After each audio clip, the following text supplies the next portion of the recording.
Hello guys, Namanjot Singh this side. So in this group we have Namanjot Singh, Nandini Katodia, Dilpreet Kaur, Simranjot Kaur, and Vaibhav.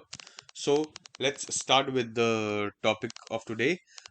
We have made a project on SDN, software defined networking. We have taken the reference of a small lab. The lab is a replica of a simple, we can say a campus network or a home network in which there is a lot of VLANs, and the routing configuration we have used is RIP. We can use an advanced configuration like BGP and MPLS, but for the reference we have taken RIP version 2. So let's start with the project. So in this project we have three routers in three different locations, and we have so many different switches in different buildings. So like in this department highlighted with the blue, we have one department. There is another department in white, another department in brown, another department in this part, another department in this. So why these departments? So the main significance of separating this department is we don't want these all departments to be in the same VLAN. Suppose this is the management department, and suppose this is the sales department. We do not want management department to communicate with the sales department irrespective of in terms of security. So what we do is we have created different VLANs. So let's go with the basic configurations of all the switches I have already configured. So in this I will show you the running configuration.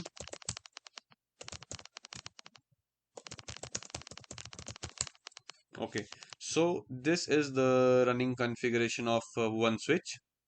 You can see there are so many ports in this. In this switch we have 24 fast ethernet port and 2 gigabyte ethernet ports. This is a simple switch of 2960 model. So 2960 is not a very old model, not a very young model. It is a perfect fit for software defined networking. So what we have done is we have configured in this different VLANs. So as you can see in Fast Ethernet 1, I have configured VLAN 20. In Fast Ethernet 2, I have configured VLAN 20 as well. In Fast Ethernet 4, configured VLAN 20. So in the same way, I have configured same VLAN in different scenarios. So why VLAN 20? The reason is we want all these PCs to be in the same VLAN. So what we have done is, let's take the example of this PC, this switch. If we do the running configuration of this switch,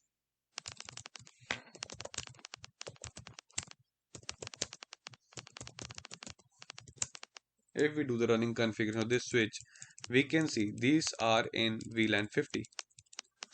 So this is in VLAN 50. The range is in VLAN 50. So this is 20, this is 50, this is 70. Okay. So what we have done is, it's a simple configuration of just assigning the VLANs to different Ethernet switches.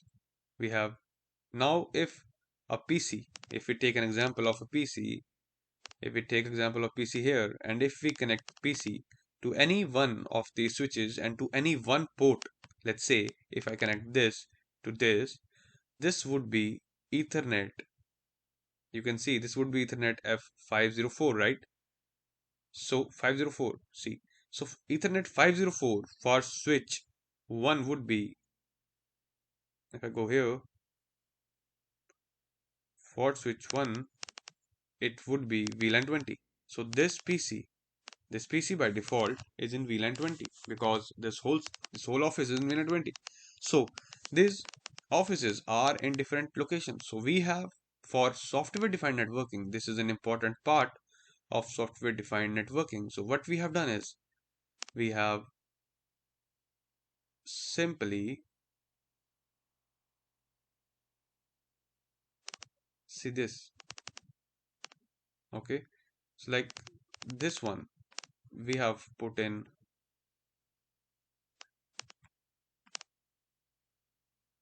a controller. So in software defined networking there are two planes, data and plane.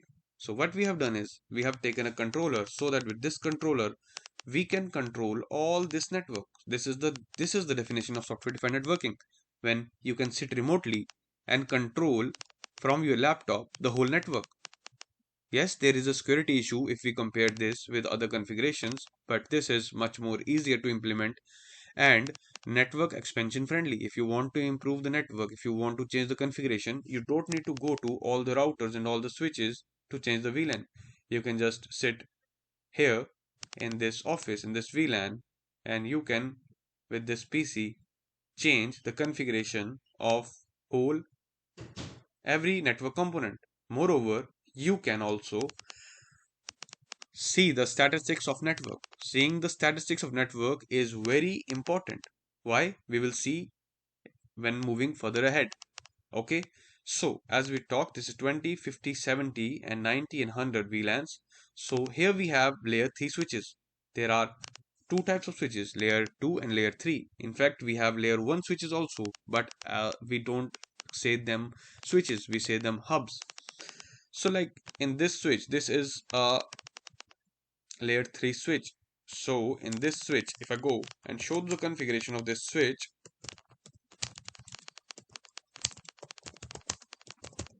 show running configuration, if I show you the running configuration, you will see this switch have 24 fast Ethernet port and 2 gigabyte Ethernet port on which we have connected the router.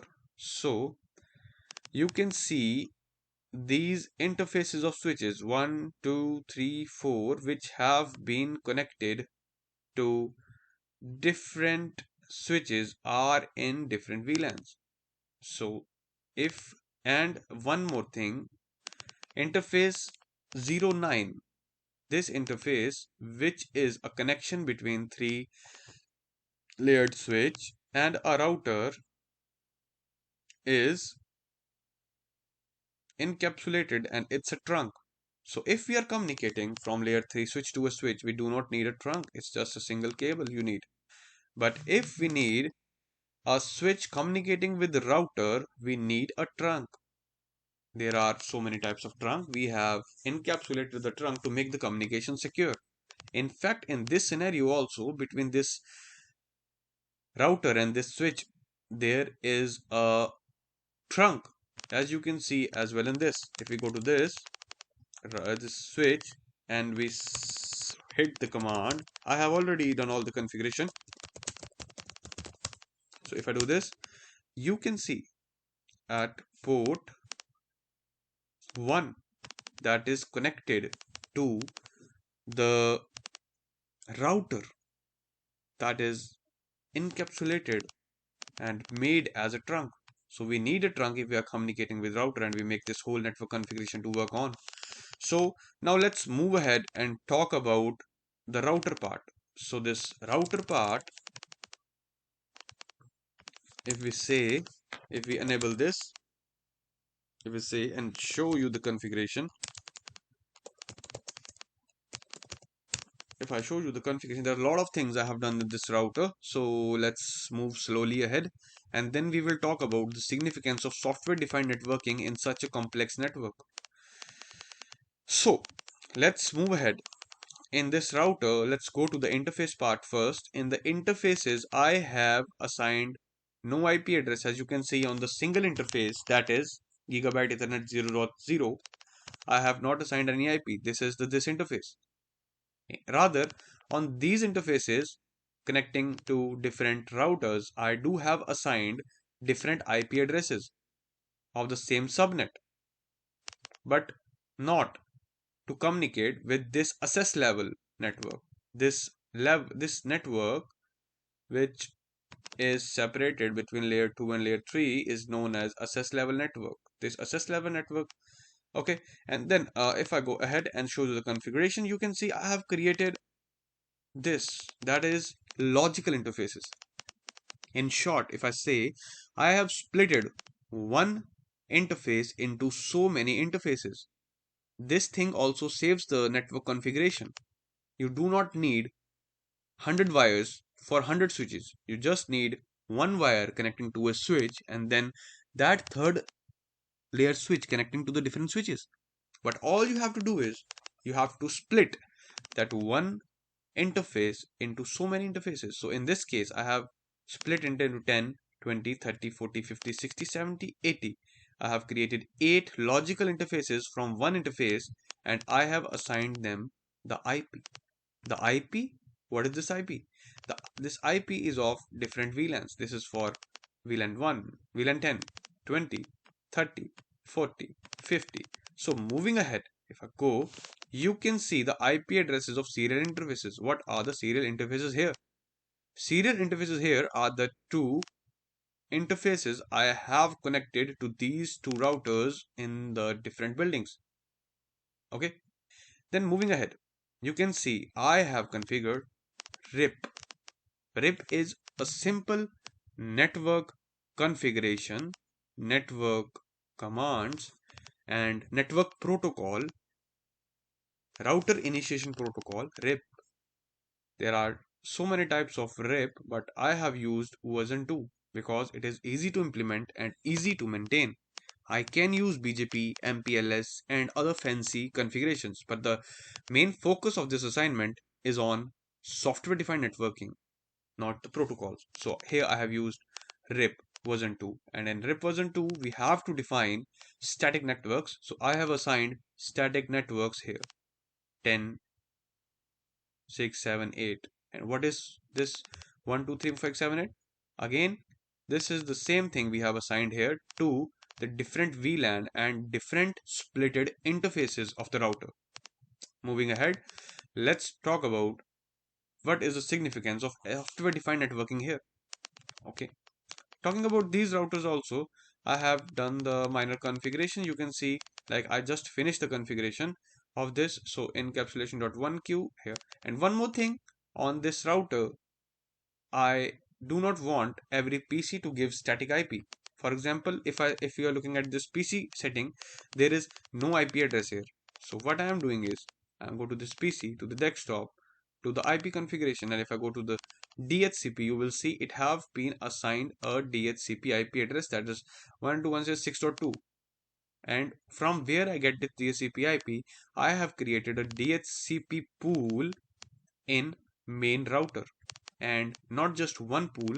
I have created 8 pools for different 1 2 3 4 8 till 8.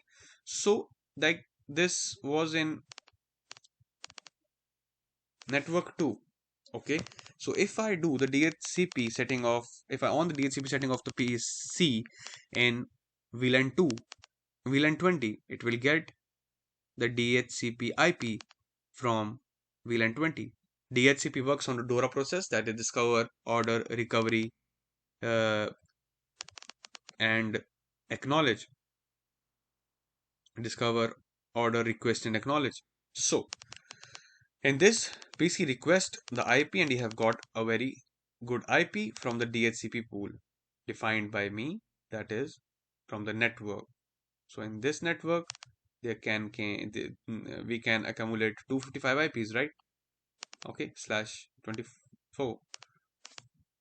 So moving ahead, let's talk about the significance of this controller in this network. So why this controller? Hmm. I need this whole network to be controlled by me by sitting remotely. All I need to do is open this controller and do the setting of this controller. As you know, we have DHCP assigned. So first of all, I give the DHCP IP to this controller, giving the IP to DHCP controller. This interface have been connected to switch, and eventually this switch have been connected to layer 3 switch, and moving ahead we have this switch connecting to the router. So from here, that is a very, we can create a different scenario with very big network. The things would remain the same. We have this IP of this controller. So what we do is we do the simple thing, go to the options menu here. In the preference, I go to miscellaneous and tick these two extensions.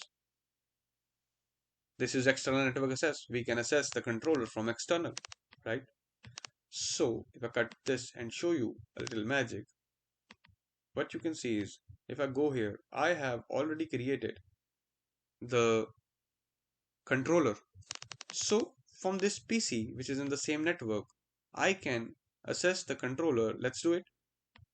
What is the IP of controller? That is 192.168.8.2. Go to this. You can see network login. I have already created the username password of this controller. So the username is Namanjot and the password is okay. I go to this and you can see from this provisioning here, this is the main part. I can add the devices here. I have already added the devices. That's 8.1. From where do I get 8.1? I get 8.1 from this router. Remember, if I go to this, you can see the 8.1 IP here below the middle. 8.1 is of Ethernet 0/0.80 splitted IP. Okay, splitted interface. So what I do is go to this, go to this, add a device here. First of all, I added a credential. I created credential that is username is, let's say, Simran or Naman. I created a password.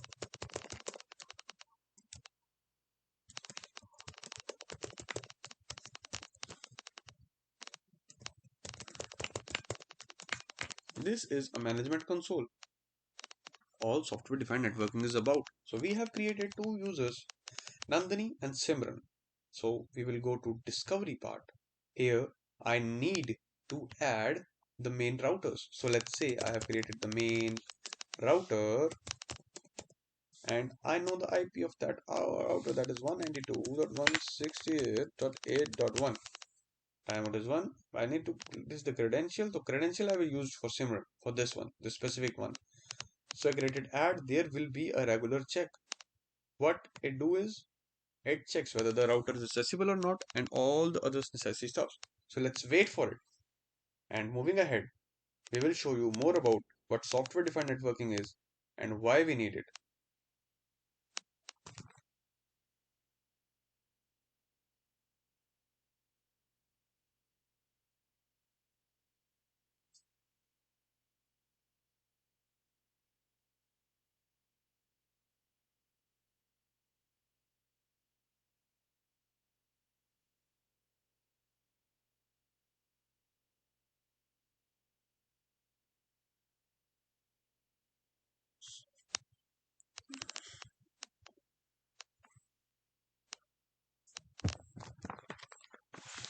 So all the things have been completed. You can see here all the checks have been done.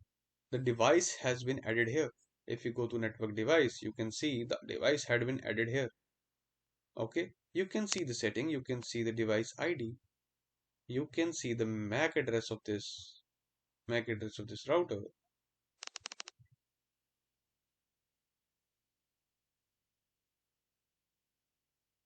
Okay, see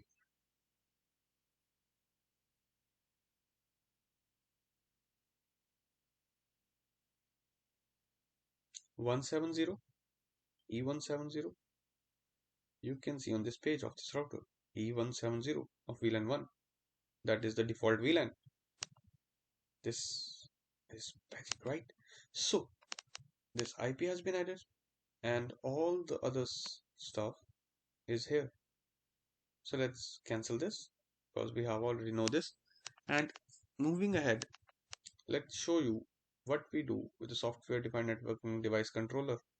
We go to the insurance and keep the track of whole network.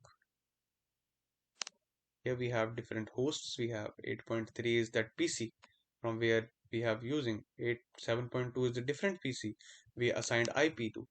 This is 6.2. We just on the PC and add the DHCP, and that device is already been added here. Okay. So see, talking about the path track and assurance part, that's cool, right? It's all define what we have in this network and health and all of the network. So let's see the overall performance of the network going to the dashboard. Here we have the health level of the network is 100%. If it decreases, if in case it decreases, we can change the configuration from here only. So keeping track of network is a very important thing. So all these things, there are four hosts again, which we have added manually. We just have on. It can be five, three, and thousand in a network. Doesn't matter. So network devices, we have three. That is switches, one switch, one router, and two switches. So 100%. So this is all about software defined networking. We have worked till far. We have a goal to take this project to different level and change the configuration of, we will demonstrate the change in configuration from this PC. So thank you so much for your time. Thank you so much. The time is really appreciated. Thank you.